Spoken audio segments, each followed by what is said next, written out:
कानून में भी कई संशोधन जो पहले ही हो जाने चाहिए थे वह नहीं हुए, वह अब आकर करना पड़ा है। यहां के वाल्मीकि समाज को भी यह हक नहीं दिया जा रहा था, उन्हें वह हक दिया गया। साथ ही साथ हमने हिंदी और कश्मीरी के साथ डोगरी भाषा को भी जम्मू कश्मीर की राजभाषा बनाकर डोगरी संस्कृत का सम्मान किया है। यह सब सारे काम पहले ही होने चाहिए थे। न जाने कितने ऐसे कानून थे जो शेष भारत में तो लागू थे लेकिन जम्मू कश्मीर में वह लागू नहीं थे। मुझे आश्चर्य होता है, एंटी करप्शन एक्ट इस हिंदुस्तान का अकेला राज्य था जम्मू कश्मीर जहां कि एंटी करप्शन एक्ट लागू नहीं था। लगता है कि जैसे धारा 370 लगने के बाद यहां राम राज्य स्थापित हो गया था, यहां पर कोई करप्शन करने वाला था ही नहीं, शायद इसीलिए एंटी करप्शन एक्ट बनाने की जरूरत न महसूस की गई, न हुई हो।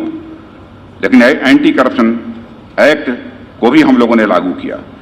170 ऐसे कानून थे जो पूरे भारत में लागू थे लेकिन जम्मू कश्मीर में लागू नहीं थे।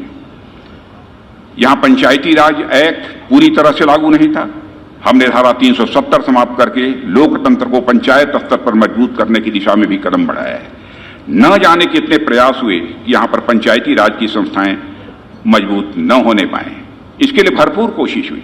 आपको जानकर हैरानी होगी इस बात की कि 70 सालों तक जम्मू और कश्मीर के बाहर से, सिर्फ जम्मू और कश्मीर के बाहर से 70 सालों में केवल 17,000 करोड़ का इन्वेस्टमेंट आया था, जबकि धारा 370 समाप्त होने के बाद 2 सालों के अंदर 38,000 करोड़ का इन्वेस्टमेंट जम्मू कश्मीर में हुआ।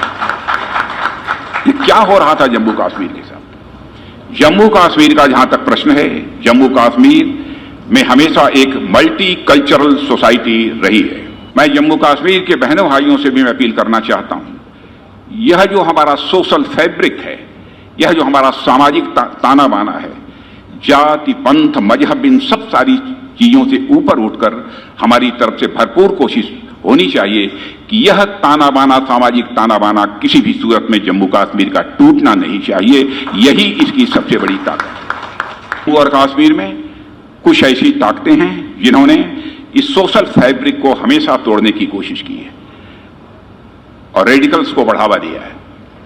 हाल ही में जम्मू कश्मीर में नफरत को भड़काने की कोशिशें फिर तेज हुई। भद्रवाह में हुई हिंसा की घटना इस प्रदेश की संस्कृति के खिलाफ है। यहां पर नफरत के बीज बोने में हमारा जो एक पड़ोसी देश है उसकी बहुत ही महत्वपूर्ण भूमिका रहती है। 1947 और 48 में के कबीलाई हमलों से लेकर हाल में ही हो रही टारगेटेड किलिंग्स, इन सब के पीछे एक विदेशी षड्यंत्र है। इससे आप अच्छी तरह परिचित हैं, जो आज भी इस बात को पचा नहीं पा रहे हैं हमारा पड़ोसी, कि भारत कैसे लगातार तमाम झंझावातों के बीच आगे बढ़ रहा है। मेरा यह मानना है कि नए भारत में जम्मू और कश्मीर के साथ साथ लद्दाख की भी बहुत बड़ी भूमिका होने वाली है।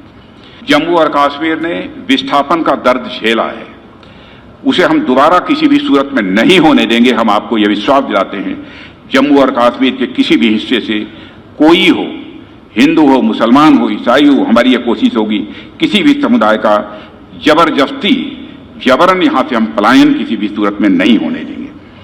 साथियों, हाल ही में जम्मू और कश्मीर में डीलिमिटेशन एक्सरसाइज संपन्न हुई है और यहां की विधानसभा का स्वरूप थोड़ा बदलने जा रहा है। अब तक 83 विधानसभाओं में जम्मू क्षेत्र के 37 और कश्मीर से 46 सीटें हुआ करती थी। अब इसमें बदलाव आया है कि कुल 90 सीट्स में से 43 जम्मू और 47 सीटें कश्मीर में होंगी। मुझे लगता है कि इस साल के अंत तक हो सकता है कि चुनावी प्रक्रिया भी प्रारंभ हो, जिसकी प्रबल संभावना है।